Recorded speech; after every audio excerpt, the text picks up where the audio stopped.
Hello, everybody. All right, so today I'll be talking about refuting the vaccination exemptions. The advocate's major claim was vaccination should not be permitted. To start off, it is well known that vaccines have been one of the most advanced and defining instruments for preventing any ailments from flu to shingles. Contrary to exceptions, I will not begin a raging rant of how these vaccines cause autism, or that there is some underlying government conspiracy as to why vaccines are pure evil.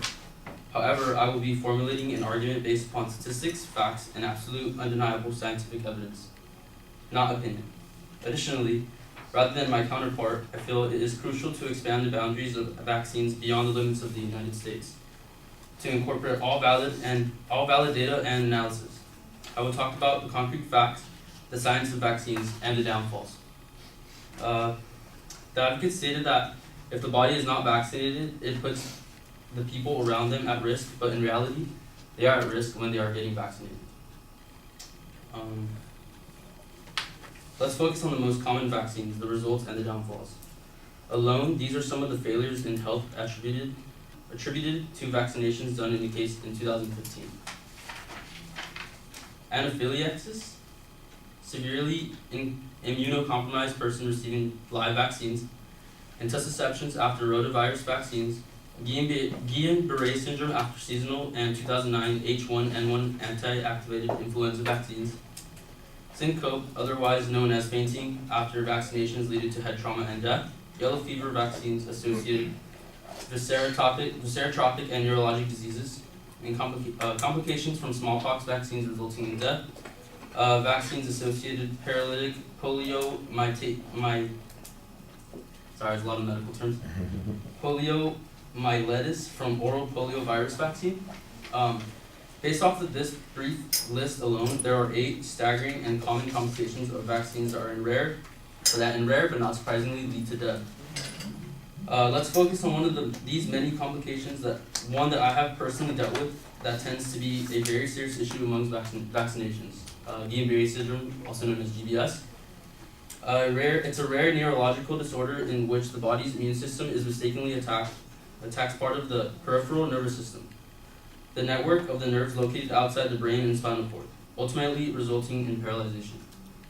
According to a study conducted based on death-related incidents from vaccinations in 1976 amongst the eruption of the swine flu, vaccine was estimated to have caused approximately 1 Guillain-Barré syndrome case per 100,000 persons vaccinated, resulting in 53 deaths. Seemingly, this may not be a huge amount of deaths as compared to the deaths there would be without the swine flu vaccine. However, it goes way beyond deaths. It's those who are crippled for life. On average, currently 3,000 to 6,000 cases of GBS are reported per year. Many of those deal with adults 50 and older and are often related back to seasonal flu vaccines. The aftermath of GBS is one that has affected my own father. After receiving a flu shot, personally, I can attest to the fact that life changes completely after you or a close one is diagnosed with the disease. The option of working is no longer there, medical costs are extremely high, and months of therapy only get to the possibility of walking limp with a cane. Ask yourself, is even something as simple as a flu shot worth it if so many people are getting other diseases due to it? And in consequence, after attaining a disease such as GBS, an individual can no longer get a vaccination as their condition can onset and get worse. As previously mentioned, there are several other circumstances in which death and immunal damages come with vaccinations. A more common vaccine that you are familiar with is the varicella vaccine, otherwise known as the chickenpox vaccine. Success statistics alone on this vaccine have been as high as 85% and as low as 44%. Overall, the average failure rate is 24%, according to a case done on primary vaccine failures after 1 dose on healthy children. 25,000 cases still occur each year, even with the vaccine. The scientific issue that truly weakens the credibility to vaccinations is the whole truth. They are never 100% guaranteed.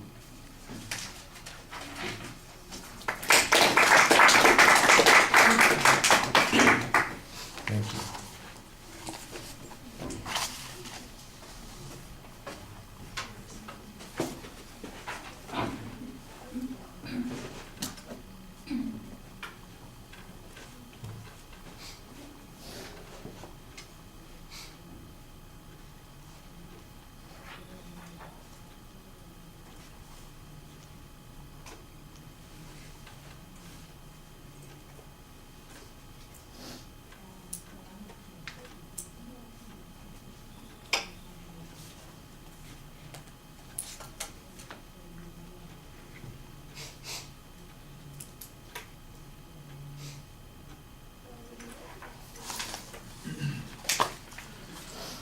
All right, Ivan. Basically, you've developed a big counterclaim here on the argument, suggesting that there are risks from having these kinds of vaccines, and you do a good job developing the notion of a risk. You've got a general statement about what the different kinds of risks are, and then you've got two specific examples that you follow up with, GVS and then the chickenpox vaccine.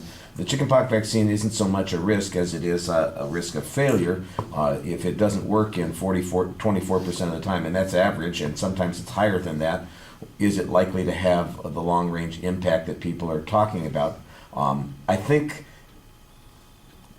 the problem that I see here is that this is not being connected to the advocate's argument very much. If they're arguing, for instance, things like the reason that the kids all need to be vaccinated is to protect people in the herd, as they refer to it, the herd immunity kind of thing, I think your argument here would really apply to that. Look, if a quarter of them get vaccinated and it doesn't work anyway, where is this immunity that you're creating for the herd, and how big a deal is it if one kid forgoes having the vaccine when 6 kids in the class are getting the vaccine and not getting the immunity that they're supposed to get? I think that's the way you want to present that particular argument there. I think that would apply very well to the case that was being presented there. You did a nice job presenting some risks that are associated with getting vaccines, and you talked about GVS and explained what the ramifications are of it. Your example in 1976 is a little bit old, but you've got a personal example that you tell about this. You did have a number that said 3,000 to 6,000 cases each year, and I'm going, okay, and where did that information come from? I think you were a little inconsistent about citing the sources. I heard a couple of sources, but then there were some times when I wasn't sure if this was coming from the same source or a different source, and whenever you're presenting information, you want to give us the source for that particular information. So I thought you developed a good counterclaim, but like I said, there's not really much explanation of how this connects to and responds to the advocate's argument, and I think there are ways to do that, but you didn't do that. You needed to make that connection. And there's a lot of reading. I mean, you just read the presentation to us. You don't really talk to us and connect with us. Even when you're talking about the personal experience with your father, it's like, this should be one of those things where you can just look us in the eye and say, and let me tell you how real this is, because that's going to enhance your credibility. It's going to make the argument seem much more practical, and it's not something esoteric or odd. We're not talking about some unique case. We're talking about this case that's right in front of us, which makes, I think, your argument a lot more compelling. But it's going to be more compelling if you talk to us instead of just read at us. All right. Thank you.